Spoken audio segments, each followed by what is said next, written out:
जरा गौर से सुनिए मेरी बात जो मैं कह रहा हूं। मैं कह रहा हूं कि साहब हमारे यहां शादी के बाद एक गलत ट्रेंड है कि पढ़ाई बंद। अब सिर्फ खाना बनाना, बच्चा पैदा करना, झाड़ू लगाना, उसके बाद सब मुताला, सब नमाज वगैरह सब बंद। जबकि मरते दम तक बंदा को इल्म हासिल करते रहना चाहिए। आया है उतलबुल इल्म मिनल महद इलल लहद, obtain knowledge from the cradle to the grave. मां की गोद से लेके कब्र की गोद तक इल्म हासिल करते रहो और हर दिन नई नई चीज सीखते रहो यहां तक कि मौत आ जाए। एक बहुत बड़ा स्कॉलर अंग्रेज का, वो हवाई जहाज से सफर कर रहा था। जब जहाज डूबने लगा तो हिंदुस्तान का एक स्कॉलर उनके बारे में पढ़ चुका था कि बहुत बड़ा पढ़ा लिखा आदमी है वो भी इसी जहाज से सफर कर रहा है। तो उस जहाज में जब हर तरफ हंगामा पापा था, आहो फुगा गिरियाओ सारी, चूंकि जहाज डूबने वाला, सब लोग मर जाएंगे। ये हिंदुस्तान का स्कॉलर देखें कि इतना बड़ा थिंकर है, फिलोसफर है, वो इसी जहाज से सफर कर, देखें उनका क्या हाल है इस टाइम में। सारे लोग तो रो रहे हैं, पीट रहे हैं कि अब मैं मर जाऊंगा। देखें उस बड़े फिलोसफर जिनकी एक एक बात में जिंदगी मिलती है, जिनका एक एक सेंटेंस वेटी वजनदार होता है, प्रेशस कीमती होता है। जरा उनसे पूछें, देखें उनका क्या सिचुएशन है इस मौत जब सामने नाच रही है, कश्ती डूबने वाला है। वो जब गया उसकी कमरे में, हवाई जहाज, ये पानी वाले जहाज में, देखा कि वो किताब की स्टडी में लगा हुआ है। क्या बात है, किताब पढ़ रहा है। कहा सर तूफान की जद में है जहाज, सारे मुसाफिर रो रहे हैं, सामने मौत नजर आ रही है और आप इस खौफ की घड़ी में किताब का मुताला कर रहे हैं।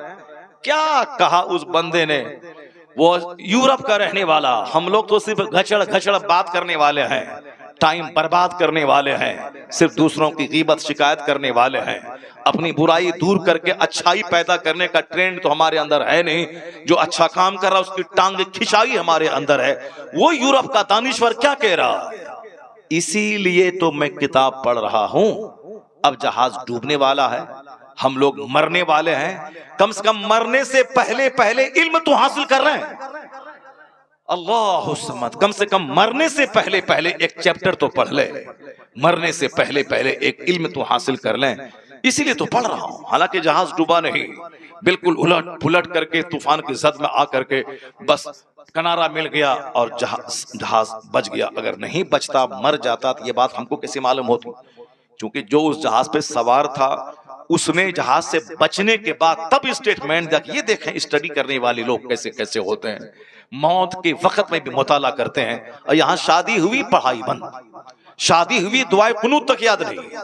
शादी के बाद जो गांव देहात के मकतब में पढ़ाने वाले मौली साहब से, मुंशी जी से जो पढ़ा था, अलम तरा कैफ़ फ़अल रब्बुका बिअस्हाबिल फ़ील अलम यजअल कलहु फ़ी तज़लील व सलम तरा रब्बिल, जो मकतब के मुंशी से पढ़ा था, उसी तरह की हमारी बेटियां मरते दम तक पढ़ती रहती, हमारे बच्चे मरते दम तक उसी तरह पढ़ते रहते हैं। ये नहीं कि अब जिंदगी बची है, शादी के बाद कम से कम वक्त है तो चलो ट्यूशन पढ़ करके अच्छे कारी से कम कुरान पाक की 20 सूरतें, जो तरावी की नमाज में जब मैं तन्हा पढ़ूं तो कम से कम 20 सूरतें, कम से कम 10 ही सही अलम तरा कैफ़ा से लेके कुल अऊज़ु बिरब्बिन नास तक ठीक से पढ़ लें, ताकि नमाज सही हो जाए। उसको तरावी में भी पढ़ लें डबल करके, और 5 नमाजें उसी 10 सूरतों से पढ़ें। कम से कम इतना तो कर लेना चाहिए। नहीं, बूढ़े हो गए, कुरान पाक कायदे से पढ़ नहीं पा रहे हैं।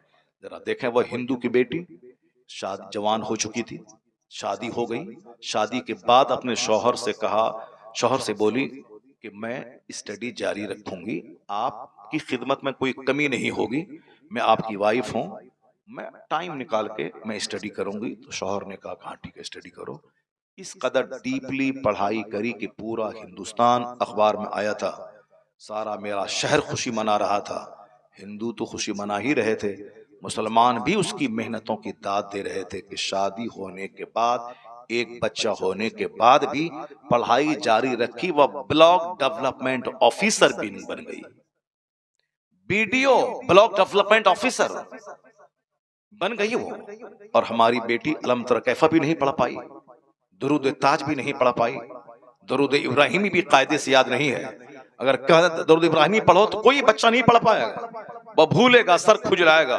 अल्लाहुम्मा सल्ली अला मोहम्मद पर कहीं बारक तब बोलेगा, कहीं कहीं कहीं वो कुछ बोलेगा, कायदे से नहीं पढ़ पाता है, वो पढ़ ही नहीं पाता है, चूंकि मजाज ही नहीं, बस खाना पीना मर जाना है। हदीस में आया है उस बंदे पे नहुसत तारी है, उस पे लानत है। कौन? जो दिन गधे की तरह गुजारता हो और रात मुर्दार की तरह गुजारता हो। गधे की तरफ मतलब धोबी के घर से कपड़ा ढोना घाट तक, घाट से धोबी के घर तक, गधे की तरह साफ ईंट ढोना, चक्की पीसना। वो गधा जो मेहनतें करता, उसको मालूम नहीं कि मेरी पीठ पर किताब है कि लकड़ियां है। वो गधे की तरह मेहनत करना, रात मुर्दार की तरह सो जाना। जो दिन भर खेत खलियान, दुकान, मार्केट, बाजार, ये सामान, वो सामान, ये ऑर्डर, वो ऑर्डर, वो सप्लाई, यानी कभी ख्याल तक ना आया कि मुझे अगर कल मर गया तो मेरे पास क्या होगा। न जमीन रहेगी, न मकान, न पैसे जो मैंने कमाया, न फिक्स डिपॉजिट, कुछ नहीं रहेगा। मरने के बाद जहां खरबों साल रहना है, बेगिनती साल रहना है, जहां का एक दिन 50,000 साल के बराबर है आखिरत का, वहां मेरा क्या बनेगा। अक्लमंद वो है जो फैक्ट्री भी चलाएगा, जन्नत जाने की तैयारी भी करेगा, फजर भी पढ़ेगा, 8 घंटे काम करेगा, फिर टाइम निकाल के जोहर पढ़ेगा, जोहर पढ़ेगा, फिर 4 घंटे काम करेगा, फिर असर पढ़ेगा, फिर 2 घंटा काम करेगा, फिर मगरिब पढ़ेगा। वो जानेगा कि 24 घंटे में 8 घंटे तो मैं सो गया, 12 घंटे तो मैं काम किया, कम से कम 2 घंटे तो निकाल लूं, ताकि अगर कल मर गया, कंपनी मेरे पास नहीं रहेगी मगर सजदा तो मेरे पास रहेगा। बस थोड़ी सी सोच अच्छी कर ले, दुनिया में भी वह दूसरों के सामने भिखारी नहीं रहेगा। जो दुनिया में नहीं पढ़ाई करेगा वह दूसरों के सामने हाथ फैलाएगा, जो पढ़ाई नहीं करेगा, नौकरी नहीं करेगा, वह दूसरों के सामने भीख मांगेगा, जो कायदे से मेहनत करके खेती बाड़ी नहीं करेगा वह दूसरों के सामने भीख मांगेगा, वो मजदूरी करेगा, पंजाब दिल्ली में जाके रेडी चलाए, ठेली चलाएगा। आज बेशुमार लाखों बच्चे मुसलमानों के, बिहार और बंगाल के, जो दिल्ली और पंजाब में जाके रेडी और ठेला चला रहे हैं, ये वही बच्चे हैं कि अगर उनका मजदूर बाप अगर मजदूरी करके अपने बच्चों को पढ़ा दिया होता तो उनका बेटा हीरो साइकिल में रेडी नहीं चलाता, उनका बेटा कम से कम टीचर बन के 1 लाख रुपए महीना कमाता। वो अपने घर और समाज वालों की इज्जत में इजाफा करता। लेकिन बाप भी इतना जाहिल, वो भी मजदूरी करता रहा और 5 साल 6 साल के बच्चों से भी मजदूरी करवाता रहा।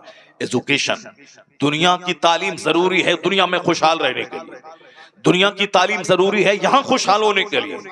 बहुत सारे जमींदार जमीन बेच बेच कर मकान बनाते हैं, जमीन बेच बेच कर बुलेट खरीदते हैं, जमीन बेच बेच कर अपनी बेटी की शादी करवाते हैं। कोई भी काम पड़ा जमीन बेचा, कोई बीमार पड़ा जमीन बेचो, मकान बनाना है जमीन बेचो, 5 साल के बाद रंग पेंट करना है जमीन बेचो। अब बाप की जमीन पाई थी, अपना तो ना इल्म हासिल किया, ना हुनर सीखा, ना ठीक ढंग से खेती बाड़ी कर रहा है। अब कोई बड़ा काम आ गया तो जमीन बेच बेच कर बड़ा बनना चाहता है, बुलेट खरीद के, जमीन बेच के पेट्रोल डालता है वो। लेकिन उसी समाज का गरीब मजदूर का बच्चा जो उनके घर में मजदूरी कर रहा था, वह पढ़ पढ़ करके दारोगा बन गया, लॉयर बन गया, बैरिस्टर बन गया, मास्टर बन गया, ब्लॉक डेवलपमेंट ऑफिसर बन गया। अब वो जमीन इसकी खरीद रहा, अब वो साहब अच्छे आलिशान बंगला कमा के बना रहा, जमीन बेच के नहीं, जमीन खरीद करके वो एक इज्जत की रोजी गुजार, इज्जत के साथ जी रहा है। तो जितने उलमाए कराम पैदा हुए गरीब घर के, आज उस गांव के मालदारों से बेहतर उनकी जिंदगी हो रही है। या इल्म है जो उससे ताकतवर बना दिया, या इल्म है जो उसको घर बना दिया, या इल्म है जो उसको इज्जत के साथ रहने का माहौल अता किया। और जमींदारों का बेटा जमीन बेच बेच कर कंगाल हो गया। बाप के पास 100 बीघा जमीन, उनके 5 बेटे, अब 20 बीघा में जमीन बढ़ 20-20 बीघा, अब उनके 4 बेटे 5-5 बीघा, उनके 2 बेटे 5 बेटे 1-1 बीघा। अब उसके बाद बेटे कंगाल हो गए। अब जो सिर्फ जमीन पे आधारित और आश्रित रहेगा कि बेच बेच के खाएंगे, तो 100 बीघा जमीन तो पड़ पोता तक आते आते 1 कट्ठा भी नहीं रहेगा, 1 कट्ठा जमीन नहीं मिलेगी। तब क्या करेगा? जो इल्म हासिल करेगा, मेहनत करेगा, पढ़ेगा, लिखेगा, उस जमीन को बेच के बच्चों को पढ़ाएगा। तो अगर वह 100 बीघा वाला रहेगा, बच्चा पढ़ लिया तो 500 बीघा जमीन खरीद के जमीन में इजाफा कर देगा। यह काम गैर मुस्लिमों के यहाँ होता है। एक साहब शादीशुदा खातून ब्लॉक डेवलपमेंट ऑफिसर बन गई और हमारी बेटियां हैं बस बीमारी का टुकड़ा बनी हुई है। गैस्ट्रिक का मर्ज है, पैर में दर्द है, घुटने में दर्द है, आंख में दर्द है, यानी जो काम नहीं करेगी वह बीमार तो पड़ेगी, जो 5 वक्त की नमाज नहीं पढ़ेगी वह बीमार तो पड़ेगी, जिसको सुबह सवेरे खाना था फजर के बाद वो खाएगी, 12 बजे नाश्ता करेगी, बीमार तो पड़ेगी, गैस्ट्रिक का मर्ज तो होगा। अब साहब उसकी आंख की बीनाई कमजोर तो होगी जो वक्त पे खाना नहीं खाएगी। हर आदमी को अपने लिए सोचना होगा कि मैं क्या खाऊं, किस खाने में कितनी ताकत है, कौन सी ग़िज़ाएं ताकतवर ग़िज़ाएं हैं, इस्तेमाल करना होगा, टाइम का इस्तेमाल करना होगा। जो टाइम का इस्तेमाल नहीं करेंगे सही बीमार तो पड़ेंगे। अब डॉक्टर मुरली मनोहर जोशी जो भाजपा का कैडर लीडर है, उसने कभी कहा था, कानपुर के एक योगा के शिविर में कहा था, स्वस्थ रहने के लिए योगा करें। और योगा का जितना तरीका हिंदुस्तान में है, उन्होंने कहा था रामदेव का जिसका भी तरीका हो वो सारे तरीके एक तरफ। उन्होंने कौन कहा था? कौन? हिंदू, गैर मुस्लिम, आरएसएस का कैडर लीडर, भाजपा पार्टी का 3 पिलर, उस 3 पिलर में से एक आडवाणी, एक अटल बिहारी वाजपेयी, एक डॉक्टर मुरली मनोहर जोशी। ये 3 पिलर हैं भाजपा पार्टी की, बीजेपी के। वो मुरली मनोहर जोशी भाजपा का कैडर लीडर, वो बोला था कि योगा करना वक्त की जरूरत है। प्रधानमंत्री से लेकर चपरासी तक सारे लोग योगा करें ताकि हिंदुस्तान तंदुरुस्त लोगों का मुल्क हो जाए, वरना हिंदुस्तान बीमारों का मुल्क कहलाएगा। तंदुरुस्त रहें, योगा करें। और आगे क्या कहा? योगा का तरीका अलग अलग है, रामदेव का अलग, दूसरों का अलग। हाथ उठाओ, हाथ नीचे करो, और सांस लो, सांस तेज तेज छोड़ो, पसीना बहाओ, खुली फजा में जाओ, नाक पर ध्यान केंद्रित करो। कहा सारे तरीके अपनी जगह, मगर वह भाजपा का कैडर लीडर क्या बोला? ये मैंने दूसरे ही दिन अखबार में ये रिपोर्ट मैंने पढ़ी, ऐसा नहीं कि व्हाट्सएप यूट्यूब में किसी से सुन लिया तो मैं बोल रहा हूं। एक दिन पहले शिविर लगा था योगा का, और उस दिन उनके भाषण को अखबार में उसको कोट किया गया। मैंने दूसरे ही दिन कानपुर रेलवे स्टेशन पे मैंने उस अखबार को पढ़ा, पहले पेज पे वह रिपोर्ट मौजूद थी। रिपोर्ट क्या थी? मनोहर जोशी ने कहा योगा के जितने तरीके हैं वह सब एक तरफ। कहते हैं मेरी निगाह में इस्लाम के पैगंबर ने जो 5 वक्त नमाज का तरीका सिखाया, वसलामन अलैका या रसूल अल्लाह, एक बार जोर से बोलें, अस्सलातु वस्सलामु अलैका या रसूल अल्लाह व अला आलिका व अस्हाबिका या नूर अल्लाह। गौर से सुने जो बात मैं आपसे कह रहा हूं। भाजपा का कैडर लीडर क्या बोला? योगा के जितने तरीके हैं एक तरफ, मगर जब मैं नमाज को देखता हूं तो मुझे कहना पड़ता है कि नमाज से बढ़कर कोई योगा नहीं है। और स्टेटमेंट उसका था, इस्लाम के पैगंबर से बढ़कर कोई तबीब नहीं है, कोई डॉक्टर नहीं है। सबसे महान डॉक्टर पैगंबर आज़म कहते हैं नमाज। बंदा खड़ा रहता है, फिर झुकता है, फिर खड़ा होता है, फिर सजदे के लिए जाता है, बैठ जाता है, फिर जाता है, फिर बंदा खड़ा होता है। खड़ा जब होता है तो ध्यान सजदे की जगह पे केंद्रित करता है। जब झुकता है रुकू में तो ध्यान आंखें पांव पर केंद्रित रहती है। जब बैठता है तो गोद में ध्यान केंद्रित रहता है। कहते हैं सजदे में आंख नाक पर ध्यान केंद्रित लोग करते हैं। वो कहते हैं सलाम के टाइम में कांधे पर। ये कंसंट्रेशन, ये ध्यान केंद्रित करना, सारी दुनिया से कट जाना, अपने मालिक की तरफ ध्यान लगाना। वो कहते हैं कि जो नमाज का स्टाइल है, खड़ा होने के बाद सीधे कोई चले जाए सजदे में तो कोई फिजिकल डिस्टरबेंस हो सकता है, जिस्मानी खराबी कोई हो सकती है, लेकिन सीधे खड़े होने के बाद सजदे में नहीं जाना। स्टैंडिंग के बाद आधा सजदा रुकू में जाना है, फिर खड़ा होना है, तब उसके बाद सजदे में जाना है। वो कहते हैं ये स्टाइल ऑफ प्रेयर, ये नमाज का जो ढंग है, इतना साइंटिफिक, इतना लाजवाब है सेहतमंद रहने के एतबार से।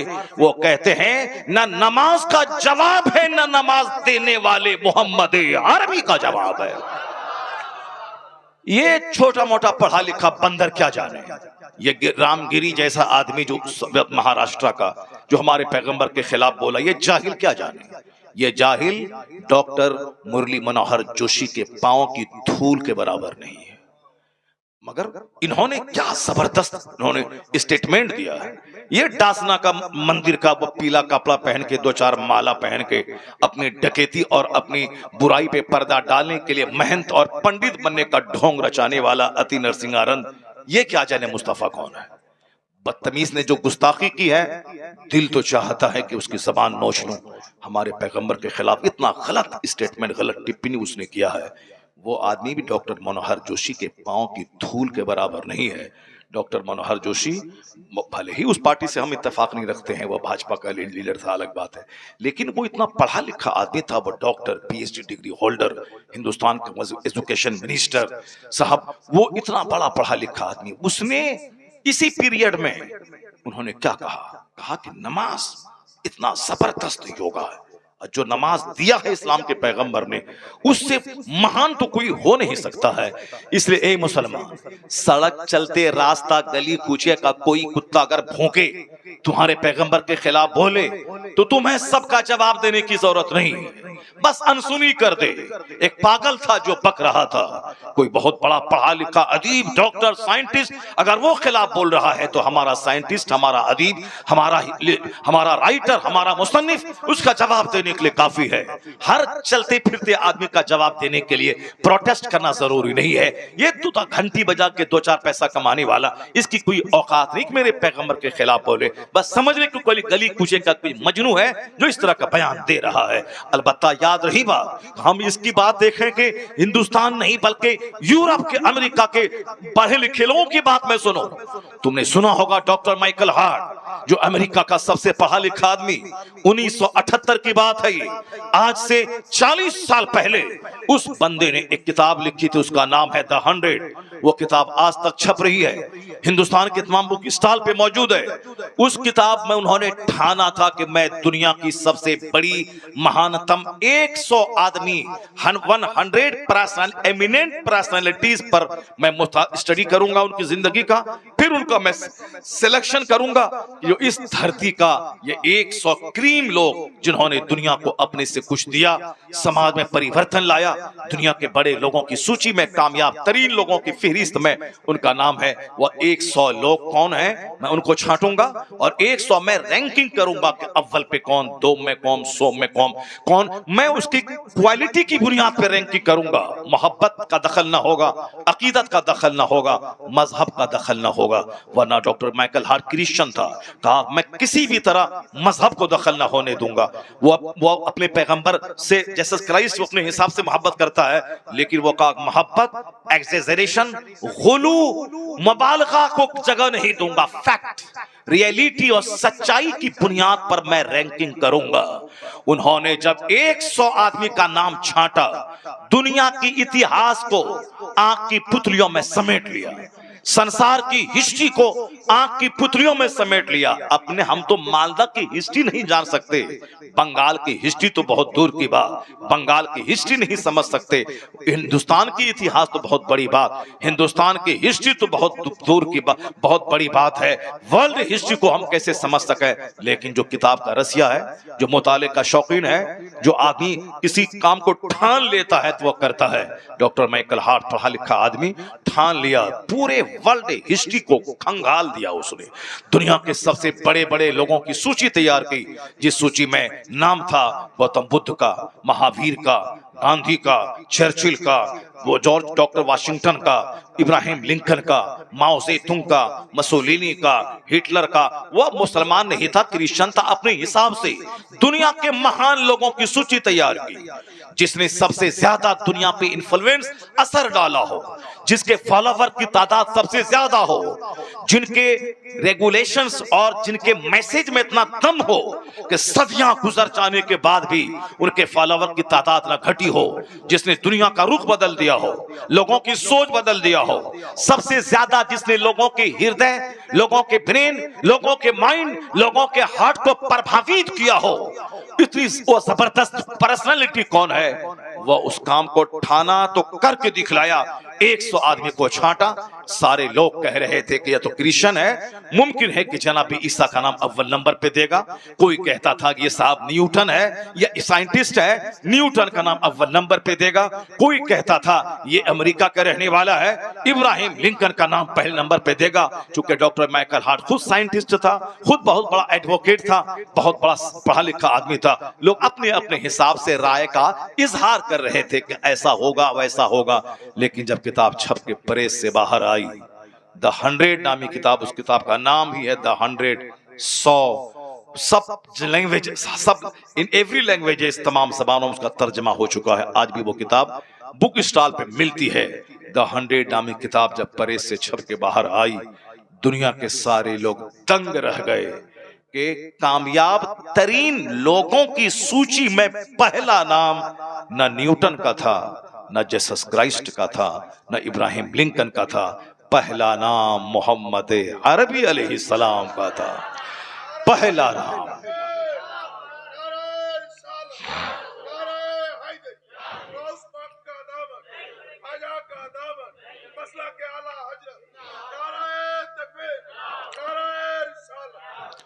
उस किताब को हिंदुस्तान की तमाम बड़े बुक स्टॉल पर किताब मौजूद है। ये नरसिंहानंद उस किताब को खरीद के पढ़े, नहीं खरीद के पढ़ना चाहता तो वो बोले हम उसको किताब भिजवा देते। डॉक्टर गिरी साहब रामगिरी वो किताब पढ़े। वो इन जैसे करोड़ लाखों लोगों को जो पढ़ा सकता है और जिसको इसकी धूम सारी दुनिया में इसकी सलाहियत की है, उन लोगों ने क्या हमारे पैगंबर के बारे में लिखा। उन्होंने कहा, क्या लिखा उन्होंने, he was the only man in history who was supremely successful on both levels, religious and secular। वो कहते हैं कि ह्यूमन हिस्ट्री का वो एकलौता आदमी था मोहम्मद अरबी अलैहिस्सलाम, जो सियासत और मजहब दोनों सतह पर सबसे ज्यादा कामयाब तरीन शख्स हुआ। He was only man, तनहा आदमी, एकलौता आदमी, who was supremely successful, यानी जो सबसे ज्यादा कामयाब हुआ इस रुए जमीन में, मजहबी तौर पर भी, सियासी तौर पर भी। एक ऐसी गवर्नमेंट दुनिया को दी जिस गवर्नमेंट में अमीर गरीब काले गोरे सबको समान अधिकार दिया।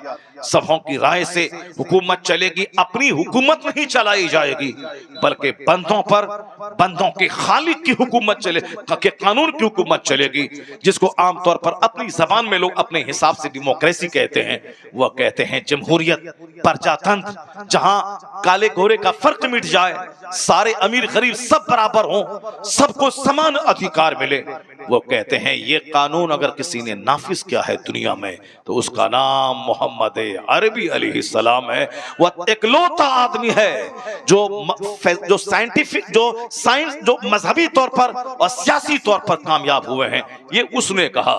और मालूम है हिंदुस्तान के एक हिंदू लीडर डॉक्टर सरोजनी नायडू वो क्या कहती है, वो कहती हैं, I have been struck over again and again to see this in the visible unity of Islam. When the azan is sounded, the worshippers are gathered, the peasant and the king stand side by side together. The best embodiment of democracy can be seen 5 times a day in the mosque. क्या बात कह के रख दिया उसने। वह हिंदू है, बहुत पढ़ी लिखी खातून है, वो बहुत बड़ी शायरा और बहुत बड़ी पॉलिटिकल लीडर, जो भी जान पॉलिटिक्स से ताल्लुक रखता है वो सब उनका नाम जानते हैं, डॉक्टर सरोजनी नायडू। वो लिखती हैं कि मैं जब मुसलमानों की मस्जिदों पे नजर दौड़ाती हूँ, मैं हैरत में पड़ जाती हूँ कि हर जगह डेमोक्रेसी, प्रजातंत्र का ढंढोरा पीटा जा रहा है, अमीर गरीब काले गोरे सब बराबर। वो है कहां दुनिया में? ये 5 वक्त मुसलमानों की मस्जिदों में देखने को मिल जाता है। 5 वक्त मुसलमानों की मस्जिदों में देखने को मिल जाता है। वो क्या कहती है, व्हेन द अजान इज साउंडेड, जब अजान दी जाती है। अजान की बात आगे एक बार मैं बता दूं, अजान की आवाज सिर्फ मुसलमान नहीं सुनते हैं, गैर मुस्लिम भी सुनते हैं। जब गैर मुस्लिम दुनियादार सारे लोग सुनते हैं तो इमाम से ज्यादा अच्छी आवाज वाला मुअज्जिन होना चाहिए। इसलिए कि जब वो अजान 5 टाइम पुकारे तो मुमकिन है कि बहुत सारे गैर मुस्लिम का सीना हिल जाए, वो अजान सुन के कलमा पढ़ के मुसलमान हो जाए। मेरे मोहल्ले की मस्जिद में मुअज्जिन अलग है। मोहल्ले का एक बच्चा 10th में पढ़ता है, 10th में या 11th में पढ़ता है। वो बच्चा कभी कभी अजान देता है। वो 11वीं में पढ़ता है, मैट्रिक पास कर चुका है या मैट्रिक का एग्जाम देने वाला है। अजान जब देता है तो हिंदुओं का घर आसपास में है गैर मुस्लिमों का, उनके घराने की औरतें भी काम काज छोड़ के अजान सुनने लगती हैं। और वो दूसरों से कहती हैं, क्या कहती हैं? वो कहती हैं कि वो बच्चा बड़ा अच्छा अजान देता है। और एक मुसलमान औरत थी, वो जब अजान बच्चा देता था तो वह रोने लगती थी। वो ट्रांसफर हुआ उसके शौहर का, वो शहर से बाहर चली गई और वहां से हर महीने, क्योंकि वो मौजिन नहीं होता, स्कूल में पढ़ता है बच्चा, स्कूल में पढ़ाता है, लेकिन अजान कभी कभी देता है, तो वो वहां से हर महीने उनके लिए 1000 या 2000 रुपये महीना वो भेजती है कि तुम्हारी अजान बड़ी अच्छी लगती है, ये पैसा तुम्हारे लिए तोहफा के तौर पर है। अब हमारा मौजिन कैसे अजान देता है? अल्लाह, वो कैसे, जो पुराना सब मौजिन है न तलफ्फुज ठीक है, हा हा, अब अपने लोगों को भी बुरा लगता है, गैर मुस्लिमों को भी बुरा लगता होगा। अब कमेटी वाला उसको निकालता नहीं, बोलता कैसे निकालें, वो तो 25 साल से दे रहा है, 30 साल से दे रहा है, 30 साल से दे रहा है, तो उसको रिटायरमेंट दे करके उसको टाका महीना दो उसको। तुम 5000 मिलता था तो 2500 देंगे, तुम अपना घर में रहो, बूढ़ा हो गए, रिटायर कर गए, अब रहो। स्कूल में तो 60 साल के बाद टीचर रिटायर कर जाता है, और तुम जब 30 साल से अजान दे रहा है, तो अब तो कम से कम आराम करो, ठीक से आराम करो, ये पैसा ले लो 2000। अब अजान देगा वो जिसकी आवाज सुन के काफिरों का भी सीना हिल जाए। इस पर कोई तवज्जो नहीं देता है। अब पॉलिटिक्स होती है। अब हम कहते हैं कि साहब मौजिन जबरदस्त अजान वाला हो, ताकि बेनमाजी को नमाज पढ़ने के लिए मस्जिद की तरफ चला जाए। हम लोग बचपन से नमाज सुन रहे हैं, नमाज अजान सुन रहे हैं, 54 साल उम्र हो गई हमारी, 4 साल माइनस कर दे 50 साल, सब बात मालूम है, लेकिन आज भी आवाज अच्छी अगर किसी की है, अजान देता है, तो आज भी पलकें भीग जाती है, आज भी आदमी सकते में पड़ जाता है। तो अजान एक रिप्रेजेंट, एक मुजाहिरा है, एक एग्जीबिशन है हमारी सलाहियतों का, हमारी दीनदारी का, और उसको सब सुनता है। इसलिए मौजिन किसी सूरत में कमजोर नहीं होना चाहिए। जबरदस्त मुकाबला, कंपटीशन हो, 50 मौजिन को बुलाया जाए, जिसकी आवाज सबसे ज्यादा खूबसूरत हो, अच्छी तनख्वाह देकर के उसको मौजिन मुकर्रर करे।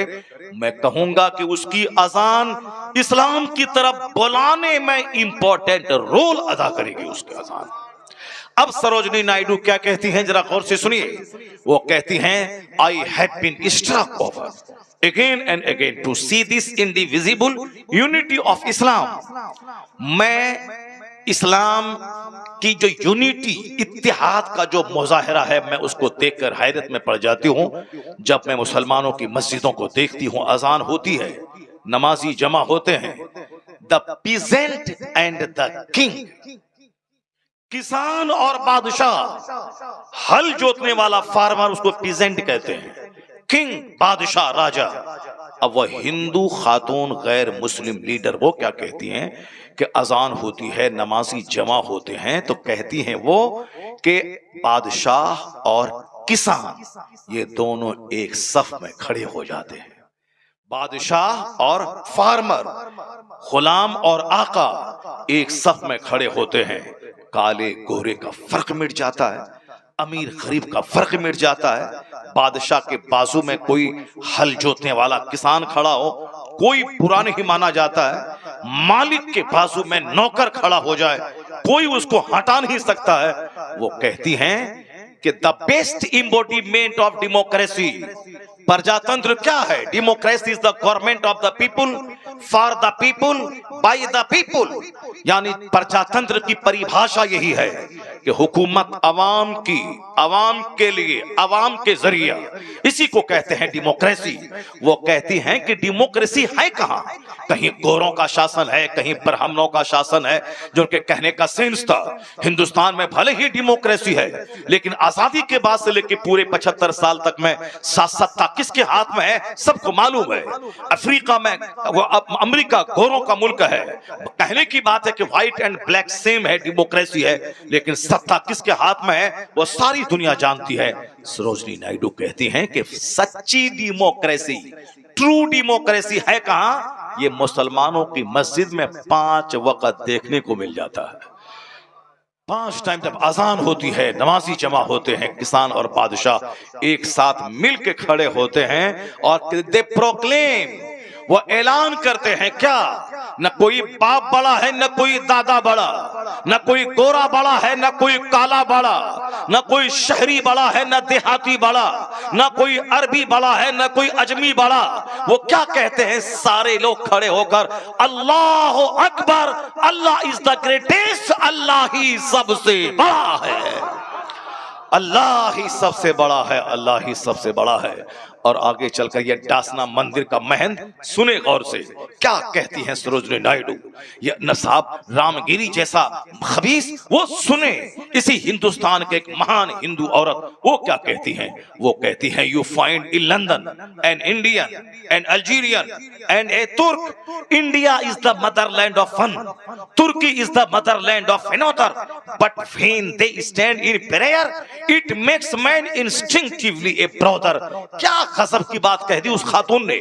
वह हिंदू औरत क्या कहती है, वो कहती हैं कि लोग लंदन में जाते हैं, अब इंडिया से लोग गए, अल्जीरिया से लोग आए, तुर्की से लोग आए, जबान अलग, इंडिया की जबान अलग, तुर्की की जबान अलग, अल्जीरिया की जबान अलग, मुल्क अलग, जबान अलग, और अलग अलग काम से लोग लंदन गए हैं, कोई घूमने, कोई पढ़ने, कोई बिजनेस करने, मुल्क अलग, काम अलग, जबान अलग, मगर when they stand in prayer, लेकिन जब ये मुसलमान नमाज के लिए खड़े होते हैं लंदन में, इंडियन, अल्जीरियन और तुर्की का रहने वाला, जबान अलग, मुल्क अलग, काम अलग, लेकिन जब नमाज का टाइम हुआ और ये सब मिलके जब नमाज के लिए खड़े होते हैं तो वो कहती हैं कि it makes man instinctively a brother. ऐसा लगता है ये मुस्तफा का दिया हुआ कानून नमाज ये मुसलमानों को भाई भाई के बंधन में बांध देता है। अब कोई ना अल्जीरियन ना इंडियन, सब गुलाम मोहम्मद है, एक सब में खड़े हो गए महमूद अयाज, न कोई बंदा रहा न कोई बंदा नवाज। ए कौम मुस्लिम, अल्लाह का शुक्र है कि तुमको बरहमन घर में अल्लाह ने नहीं पैदा किया। अल्लाह का शुक्र है कि तुम अमेरिका के यहूदी घर में नहीं पैदा हुए। अल्लाह का शुक्र है कि तुम किसी इसराइल के यहूदी घर में नहीं पैदा हुए। शुक्र है मालिक मौला का कि मुसलमान घर में हमको पैदा किया। वरना तुम में से कोई बंदा बता दे कि इतना महान मजहब इस्लाम के लिए तुमने स्टडी की है, तुमने मुताला किया है, तुमने 10 साल खाक छानी है, 1000 लोगों से तुमने मुलाकात की है, सबसे तुमने डिबेट किया है, पंडित से, किसी रिब्बी से, किसी पोप से तुमने बहस किया है, मुबाहसा किया है, तब जाके कहा नहीं इस्लाम सबसे ग्रेट है, मैं इस्लाम स्वीकार करता हूं। नहीं नहीं, तुम इसीलिए मुसलमान हो कि मुसलमान घर में पैदा हुए हो, मुसलमान घर में पैदा हो। जब इतनी बड़ी दौलत अल्लाह ने दे दी तो दुनिया के लिए क्यों पागल हो रहे हो। तुम चाहते हो कि अमेरिका का खरबपति अपनी सारी फैक्ट्री तुमको दे दे और तुम अपना ईमान बेच करके उनके घर के बुत को तू सजदा करने लगो। अगर मोमिन हो तो तुम यही बोलोगे तेरी खरबों की प्रॉपर्टी पे थूक देता हूं, इस्लाम का सौदा नहीं करूंगा। जब इतनी बड़ी दौलत अल्लाह ने आपको दे दी है तो फिर दुनिया के लिए क्यों रोते हो, दुनिया के लिए क्यों भागते हो, दुनिया के लिए क्यों परेशान होते हो। जब इतनी बड़ी दौलत अल्लाह ने दी है तो दुनिया ना होने का शिकवा क्यों करते हो। इतनी बड़ी दौलत अल्लाह ने दी कि तुझको मुसलमान बनाया, और इस फितना फसाद के वक्त में एक तरफ कोई सहाबा को गाली देता है, कोई अहले बैत की तौहीन करता है, कोई मुस्तफ़ा के इल्म गैब की तौहीन करता है, अलग अलग राय सबकी हो गई, अलग अलग ख्याल हो गया। दुनिया की मोहब्बत ने सबको पागल बना दिया, जबकि अल्लाह रब्बुल इज्जत ने अपने महबूब को जो बुलंदी दी है, कुरान गवाह है, हदीस गवाह है। मगर कुछ लोग हैं कि सरकार दो जहां में कलमा पढ़ने के बावजूद ऐब निकालते, कहते हैं कि इल्म नहीं, इल्म गैब नहीं है, इल्म गैब है भी तो जानवर चौपाए की तरह माज़अल्लाह, 1000 बार माज़अल्लाह, कैसी कैसी बातें करते हैं। कुछ लोग कहते हैं नबी को मैं मानता हूँ, सहाबी को मानता हूँ, अमीर मुआविया रज़ी अल्लाह तआला अन्हु को नहीं मानता हूँ। कुछ लोग कहते हैं कि इमाम हुसैन बादशाहत के लिए मैदान करबला गए थे और जंग की और वहां शहीद हो गए। वहां अब क्यों गए थे वो, जब बड़े बड़े सहाबा मक्के में मौजूद थे, क्यों? अपनी अकल लड़ाते हैं। कुछ लोग सहाबा की मोहब्बत में अहले बैत के गुस्ताख हो गए, कुछ लोग अहले बैत की मोहब्बत में सहाबा की गुस्ताख हो गए, कुछ लोग बचे तो आगे जाके इमाम आजम की तौहीन करके गुस्ताख हो गए, कुछ लोग बचे तो आगे जाके गौसे आजम की तौहीन करके गुस्ताख हो गए, कुछ लोग बचे तो गरीब नवाज की शान घटाने लगे। यानी अलग अलग राय, अपनी अपनी राय लगाने लगे। बैठे बैठे कुछ नहीं करना तो खैनी गुटखा खाना है, तकिया लगा के बैठना है और अपने दिमाग के हिसाब से सोचना और समझना है, ये हो गया तो वो हो गया। अरे हुजूर ने कहा कि सहाबा की इज्जत करो, मेरे सहाबा सितारे की तरह है, जिसकी तू पैरवी करेगा हिदायत पा जाएगा। ब्लाइंडली आंख बंद करके मान ले सारे सहाबा हक में हैं, सारे सहाबा जन्नती हैं। अब किसी एक की तखसीस क्यों करता है? अमीर मुआविया रज़ियल्लाहु ताला अन्हु के खिलाफ जबान क्यों खोलता है? अब उन्होंने मुस्तफा के सहाबी हैं, बख्शे अल्लाह ने बख्श दिया है। मुस्तफा ने कहा कि वो हिदायत याफ्ता हैं, वो नूर हैं, सितारे की मानिंद हैं। तो मान लेने अपनी अपनी अकल को वहां मत लड़ा, लेकिन अक्ल लड़ा के कोई नबी की तौहीन करके काफिर हो गया, कोई सहाबा की तौहीन करके रास्ते से भटक गया, कोई अहले बैत को गाली दे के रास्ते से भटक गया, कोई इमाम आजम की तौहीन करके भटक रहा है। इस फितनो फसाद के वक्त में अगर तुम ईरान के यहूद राफिजी घर में पैदा हो गए होते, पानी पी पी के सिद्दीक उमर उस्मान रज़ियल्लाहु अन्हुम अजमईन को गाली देते। अल्लाह का शुक्र है राफिजी घर में नहीं, सुन्नी घर में अल्लाह ने पैदा किया। तुमने रिसर्च नहीं किया कि वहाबियत ठीक है, सुन्नियत ठीक है, कि कादियानियत ठीक है। कौन मतलब जो बहुत सारे लोग कहते हैं कादियानी काफिर है, वो मुताला ही नहीं किया, बस मौलाना साहब कहते हैं तो वो भी कह रहा है, आला हजरत ने कहा तो वो कह रहे। मौलाना लोग, जो मौलवी साहब लोग, मेरे जैसे बहुत सारे मौलवी हैं जो उनकी किताबों को नहीं पढ़ा, बस कह दिया आला हजरत काफिर है, वहां आंख बंद करके, मुताला नहीं किया है। लेकिन अगर ये कादियानी घर में पैदा हो गया होता, ये भी सारी जिंदगी नबूवत के ऐलान करने वाले गुलाम अहमद को नबी मानता और फिर सुन्नी मुसलमानों को वो कम पढ़ा लिखा और गरीब और पस्त कहता। मगर हम लोग आज अगर टनाटन सुन्नी हैं तो हमारा कोई रोल नहीं है, बस रोल किसका है? फजले इलाही का है कि हमें राफिजी फैमिली में नहीं, सुन्नी फैमिली में पैदा किया है।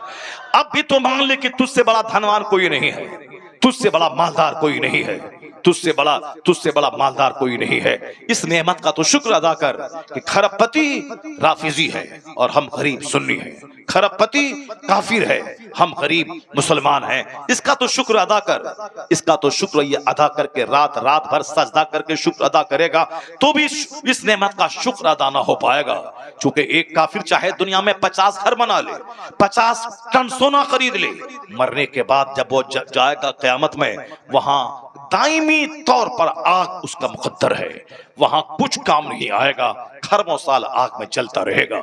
और मुसलमान अगर ये दुनिया में किराए के घर में रहा, फुटपाथ पे सोता रहा, गरीब रहा, लेकिन ईमान सलामत रहा कि अल्लाह एक है, मुस्तफा मेरे सरदार हैं, कुरान हक है, कयामत हक है, आखिरत हक है, नमाज रोज़े हज व ज़कात हक है, यानी कहीं भी किसी भी तरह से इस्लाम की तौहीन न करे, पैगंबर आज़म की तौहीन न करे और इसी हालत में मर जाए, तो दुनिया में 70 साल 70 मिनट के बराबर नहीं है, 80 साल 80 सेकंड के बराबर नहीं है। जितने लोग यहाँ बैठे हैं, पैदा हुए परसों, कल जवान हुए, आज बूढ़े हो गए। हमारा ये 55 साल कैसा लग रहा है? जैसा लगता है जैसे परसों पैदा हुए, कल पढ़े लिखे और आज दाढ़ी के बाल सफेद हो गए। वक्त गुजरने में देर लगता है, द टाइम फ्लाइज, ये वक्त उड़ रहा है। अभी ईद की नमाज हम लोगों ने पढ़ी, अब आने वाले ईद की तैयारी शुरू है, 2 महीने के बाद रमजान है। अब हम लोगों ने प्रोग्राम लिखा, जब अब आगे दिसंबर, जनवरी, फरवरी के लास्ट 26 तारीख तक प्रोग्राम बुक है। अब 1 मार्च से रमजान शुरू है। अब मदीना जाने की तैयारी कीजिए, रमजान में साहब हाफिजों से बात कीजिए। अब खत्म हो गया, यानी अभी ईद की नमाज से फारिग हुए हैं, अभी ईद आ रही है। क़यामत की निशानी है कि वक्त बड़ी तेजी से गुजरेगा, साल 1 महीने की तरह लगेगा, महीना हफ्ते के बराबर लगेगा, हफ्ता 1 दिन के बराबर लगेगा और 1 दिन जैसे कोई आग चिंगारी भड़की और बुझ गई, अभी सुबह अभी शाम। ये क़यामत की निशानी है कि वक्त बड़ी तेजी से गुजरेगा। ये निशानी आ गई है, कब मर जाएंगे कहना मुश्किल है। अब अल्लाह रब्बुल इज्जत का शुक्र अदा करें कि ये दुनिया में गरीब रहें, मोहताज रहें।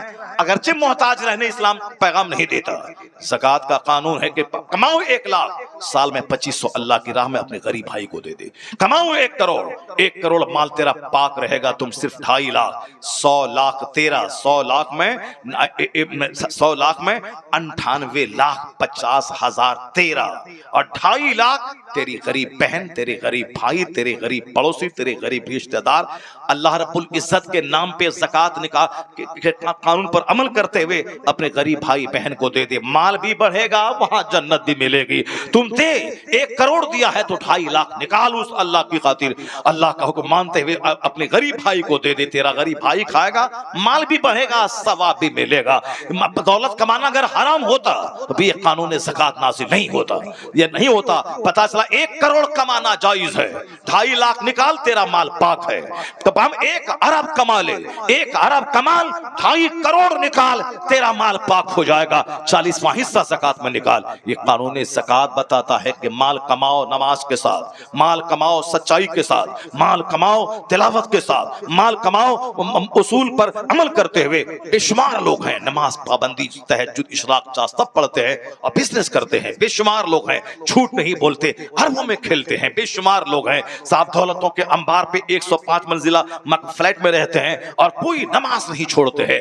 अल्लाह ने दौलत दी है, कड़ाके की सर्दी में गीजर ऑन किया, गर्म पानी से नहाया, फजर की नमाज पढ़ने चला गया। अल्लाह ने पैसा दिया है, घर में एसी लगाई और चिलचिलाती गर्मी में जोहर की नमाज एसी चला के आराम से मस्जिद में पढ़ रहा है। अल्लाह ने जब माल दिए है लगाओ मस्जिद में एसी, अल्लाह ने माल दिया है लगाओ घर में एसी, अल्लाह ने माल दिया है लगाओ अपने बाथरूम में गीजर, ताकि कोई फजर कज़ा ना होने पाए, कोई जोहर कज़ा ना होने पाए।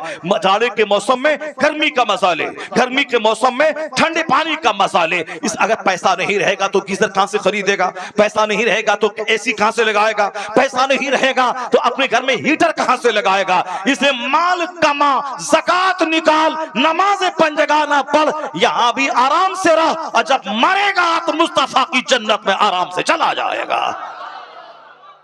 और अगर दुनिया में नहीं पढ़ेगा, नहीं लिखेगा, नहीं मेहनत करेगा, नहीं मुशक्कत करेगा, भाग दौड़ नहीं करेगा, तो दूसरों के सामने हाथ फैला के भिखारी रहेगा। सर ढकेगा, पाँव खुलेगा, सर ढकेगा। मकान बनाएगा तो प्लास्टर नहीं कर पाएगा, प्लास्टर करेगा तो बैंक का कर्जा लेगा, अगर बैंक का कर्जा लिया तो गाड़ी कैसे लेगा, अगर खाना खाएगा सुबह तो शाम कैसे खाएगा, बच्चों को कैसे पढ़ाएगा, रिश्तेदार घर में शादी होगी तो कर्जा लेकर के उनको कपड़ा लेके उनकी शादी में जाएगा। पैसा नहीं रहेगा तो रिश्तेदार का ताना सुनेगा, पैसा नहीं रहेगा तो समाज में गरीबी का ताना दे के तुझको लोग उद्धृत करेंगे। इसलिए दुनिया में पैसा कमा, इज्जत से रह। पैसा कमाने का मतलब खूब मेहनत से पढ़, नौकरी लड़ाई करके ले ले, 18 घंटे पढ़, 15 घंटे पढ़, 12 घंटे पढ़, अपने और पढ़ता रह, नौकरी लड़के ले ले। डीएम बन, ऑफिसर बन, प्रोफेसर बन, ब्लॉक डेवलपमेंट ऑफिसर बन, मुहद्दिस बन, फकीह बन, मुआलिम बन, खतीब बन, राइटर बन।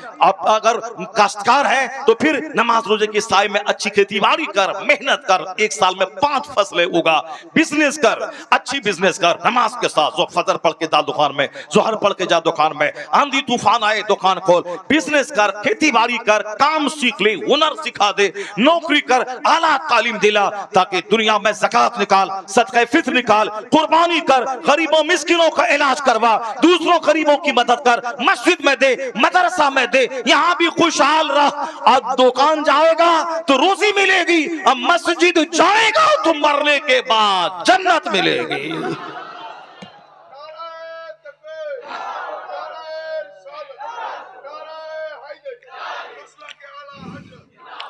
जो सिर्फ पैसा कमाया, नमाज नहीं पढ़ा, रोजा नहीं रखा, तो फिर दुनिया ही में 70-80 साल सुख कर लेगा और मरने के बाद खरबों साल आग में जलने के लिए चला जाएगा। और जो सिर्फ नमाज पढ़ेगा, रोजा रखेगा, ज़कात देगा, सूखी रोटी खाएगा, ईमान बचा के मर जाएगा। चलो कम से कम 70-80 साल दुख काटा, कम से कम अब खरबों साल जन्नत में जाके आराम करेगा। लेकिन अगर ये भी थोड़ी सी मेहनत करेगा, मुशक्कत करेगा, भागदौड़ करेगा, नमाज पढ़ेगा, दुनिया भी यहाँ भी आराम से रहेगा, मरने के बाद आराम से रहेगा। ये थ्योरी हमारी नहीं है, ये थ्योरी हमारे परवरदिगार की है। वो क्या थ्योरी है?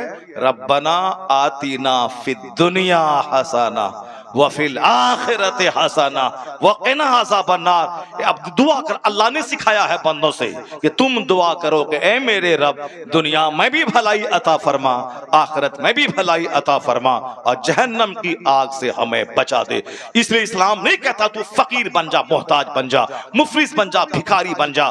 नहीं, इस्लाम का कानून ज़कात हमें मालदार बनने की तालीम देता है। इस्लाम का कानून सदकात फित्र हमें मालदार बनने की तालीम देता है। है, सदका फित्र उस पर वाजिब है जो साहिब निसाब हो, ज़कात उस पर फर्ज है जो साहिब माल हो, हज उस पर फर्ज है जो साहिब इस्तिताअत हो। पैसा रहेगा 5 लाख तब न बंदा हज को जाएगा, वरना हज के तड़पता रहेगा या दूसरों के सामने भीख मांगता रहेगा कि आप पैसा दीजिए हम मदीना जाएंगे, सेठ साहब पैसा दीजिए हम मदीना जाएंगे। मैं कहता हूं क्यों भीख मांग के मदीना जाता है? भीख मांगना खुद हराम है, हज के लिए सवाल करना यह भी हराम है। क्यों मांगता? हज फर्ज नहीं है तो हज की तमन्ना दिमाग में मत पाल। नमाज पंजगाना फर्ज है, 5 टाइम पढ़, नमाज पढ़, ये हज से बड़ा फर्ज है नमाज पंजगाना। नमाज पढ़ता नहीं है, अब मदीना जाएंगे मदीना जाएंगे, ये दिमाग में तमन्ना पाले हुआ है। नमाज पढ़ पहले, और हर नमाज फर्ज है तुम पर, हज फर्ज नहीं है। तो जो फर्ज है वह करता नहीं है, जो फर्ज नहीं है उसके लिए बेचैन हो रहा है। इसका मतलब है कि यह तमन्ना शैतानी तमन्ना है कि फर्ज जो है वो अदा करता नहीं है, और जो फर्ज नहीं है उसके लिए बेचैन हो रहा है। यह तमन्ना शैतानी तमन्ना है। हाँ, जो फर्ज अदा करने के बाद तमन्ना करे इलाही असबाब पैदा फरमा दे ताकि तेरा हरम देख लो, तेरे महबूब का दयार देख लो, तो मालूम है तुम्हें जब तुम दिल की तड़प के साथ मदीने की हाजिरी की तमन्ना रखेगा, फराइज व वाजिबात की अदायगी के साथ, तो वही होगा मुफलिसी में भी मदीने का सफर हो जाए जिस पे सरकारे दो आलम की नजर हो जाए। जब नजर होगी मुस्तफा की, वहां से इंतजाम होगा जहां से बंदा सोच नहीं पाएगा। और यहां बोलता है कि हम नात पढ़ते हैं, हमको नजर ना दीजिए, आपका पैसा मदीना में खर्चा करेंगे। ला हौल वला कुव्वता इल्ला बिल्लाह। क्या मांगता है यार? हज के लिए सवाल करना जब दुरुस्त नहीं है तो बोलता है कि पैसा दीजिए, आपका पैसा मदीने में खर्चा करेंगे। इस कदर गिर गए, ऐसे समीर फरोशी वाला काम करने लगे। क्यों ऐसा करता है? मदीना जाना चाहो, ये बोलो कि अगर अल्लाह दुआ कीजिए कि मैं मदीना चला जाऊं, और मदीना चला गया तो हम आपके लिए दुआ करेंगे। ये कहना चाहिए कि ना कि बोलता टाका दीजिए, आपका टाका मदीना में खर्चा करेंगे। जब सवाल करना ही हराम है तो क्यों सवाल कर रहा? आप टाका दीजिए, आपका टाका हम मदीने में खर्चा करें। यानी गुनाह करते करते आदमी ठेठ और दिलेर हो जाता है। हजरत, मैंने आज ही एक कौल पढ़ा, एक बहुत बड़े बुजुर्ग का कौल आज मैंने पढ़ा है कि जो आदमी फराइज का, सुन्नतों का तर्क करने वाला होता है, अरे चलो ये सुन्नत है छोड़ देते हैं, फर्ज अदा कर लेते हैं। जो सुन्नतों को छोड़ने का आदी होता है वह धीरे धीरे फर्ज भी छोड़ने लगता है, और जो फर्ज छोड़ता है वह धीरे धीरे शरीयत को हकीर समझने लगता है। नहीं, नमाज रोजा पढ़ना कोई जरूरी नहीं है। और जो शरीयत को हकीर समझता है वह धीरे धीरे कुफ्र की तरफ चला जाता है, धीरे धीरे कुफ्र की तरफ चला जाता है। जो नवाफिल का, सुन्नतों का एहतमाम करता है वह फर्ज का एहतमाम कितना ज्यादा करेगा, और जो फर्ज पर अमल करेगा नमाज रोज़े हज व ज़कात पे, वह शरीयत को किस कदर अहमियत समझेगा। और जो इस्लाम में ऐसा ही समझेगा जैसे वो आग की तरफ बढ़ रहा हो। ये इस्लाम का मजा वो चख लेता है। उस चखने की एक सिफत यह है कि जिस तरह कोई ऐसा कुफ्र की तरफ जाने को ऐसा समझे जैसे वो आग में जा रहा हो, आग में जा रहा हो। समझ ले कि वह ज़ाक़ा तो अमल ईमान, वो ईमान का मजा चख लिया। जो मुसलमान होने के बाद कुफ्र की तरफ जाने को ऐसा समझ हो जैसे कोई बंदा आग में जा रहा हो। अल्लाह ने दौलत दी है, आप हज करें पहले, उसके बाद दूसरा काम अल्लाह ने माल दिया है, माल का अल्लाह की राह में खूब खर्च करें। अल्लाह इस्लाम का कानून लाजवाब है, कानून ज़कात, कानून हज, कानून रोजा, सब लाजवाब है इस्लाम का कानून। और जिसके पास नहीं है पैसा वो ज्यादा हाथ पैर मार के गुनाह ना करे। नहीं, मेरे को अल्लाह ने गरीब बनाया है तो हम क्या करेंगे, नमाज भी नहीं पढ़ेंगे। अगर ऐसा हुआ तो दुनिया में भी जानवर की जिंदगी गुजारेगा। वो पैसे पैसे को तरसता रहा, मरने के बाद आग में गया। दोनों जहान की रुसवाई उसके हिस्से में आई। और सुन, जिस तरह मालदार कुर्बानी करता है, ज़कात देता है, हज करता है और उम्रा करता है, मस्जिदों में लाख 2 लाख देता है, अगर तेरे पास पैसा नहीं है तो सुन ले कि तू मालदार से ज्यादा धनवान है, खुश नसीब है। क्यों? तुझ पर ज़कात फर्ज नहीं है, ज़कात का हिसाब नहीं है, तुझ पर हज फर्ज नहीं है, हज का हिसाब नहीं है। ये मालदार को हिसाब देना होगा कि तुझ पर हज फर्ज हुआ था 25 साल पहले, अब 25 साल के बाद तुमने हज क्यों किया। ये सवाल उसको करना होगा। वो मालदार हिसाब देगा कि तुमने, तुम्हारे पास माल 1 करोड़ तुम पर ज़कात फर्ज थी तो तुमने 1 लाख ही निकाला, क्यों? तुम्हारा गरीब भाई बीमार था, तुमने उसको नहीं दिया। ये हिसाब मालदार को देना है। तुमने कुर्बानी मरियल जानवर की क्यों की, ये हिसाब मालदार को दे रहा है। तुमने अपने गरीब भाई का इलाज क्यों नहीं करवाया, ये हिसाब मालदार को दे रहा है। मालदार को ज़कात का, खैरात का, सदकात का, हज में ताखीर करने का, अपने गरीब बहन को ना देने का, ये सारा हिसाब के लिए रोक लिया जाएगा। जिसके पास माल ही नहीं है उस पर ना उस पर हज फर्ज है, ना ज़कात फर्ज है, ना सदक़े फित्र वाजिब है, ना कुर्बानी वाजिब है, ना गरीबों को देना वाजिब है। अब ये तो फ्री आजाद है, फ्री फ्रॉम ऑल ड्यूटी। ये तमाम बड़े बड़े ड्यूटी से आजाद है। इसलिए हदीस में आया है कि मेरी उम्मत के फुकरा, मेरी उम्मत के फुकरा, मेरी उम्मत के वो मालदार लोग जो जन्नत जाएंगे उनको हिसाब के लिए रोक लिया जाएगा, और मेरी उम्मत के फुकरा अमीरों के मुकाबले में 500 साल पहले जन्नत चले जाएंगे। अल्लाह उस्मत धन्य है मुसलमानों का वो गरीब जो नमाज पढ़ता है, जो गुनाहों से बचता है, ज़िना से, शराब से, सूद से, जुआ से बचता है। हज फर्ज नहीं है, कोई प्रॉब्लम नहीं।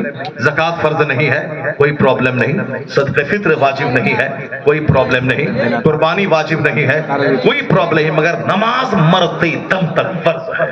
नहीं खड़ा हो सकता हो तो बैठ के, बैठ न सकता हो तो लेट के न पढ़ सकता हो तो आंख के इशारे से, मरते दम तक नमाज माफ नहीं है। नमाज पढ़ने में पैसा नहीं लगता है। नमाज पढ़ने में हज की तरह 40 दिन जो सफर में खर्च होते वो नहीं होता है। बस फजर में 10 मिनट, जोहर में 15 मिनट, असर में 10 मिनट, मगरिब में 15 मिनट, इशा में 20 मिनट, बस यही टाइम पेट के लिए 12 घंटे, जन्नत जाने के लिए बमुश्किल तमाम 1 घंटे। बस अक्लमंद है वो जो दुनिया में भी नमाज पाप की पाबंदी करे, काम काज करे, ताकि यहाँ भी आराम से रहे, मरने के बाद मुस्तफा की जन्नत में पहुंच जाए। इस्लाम किसी पर बोझ नहीं डालता।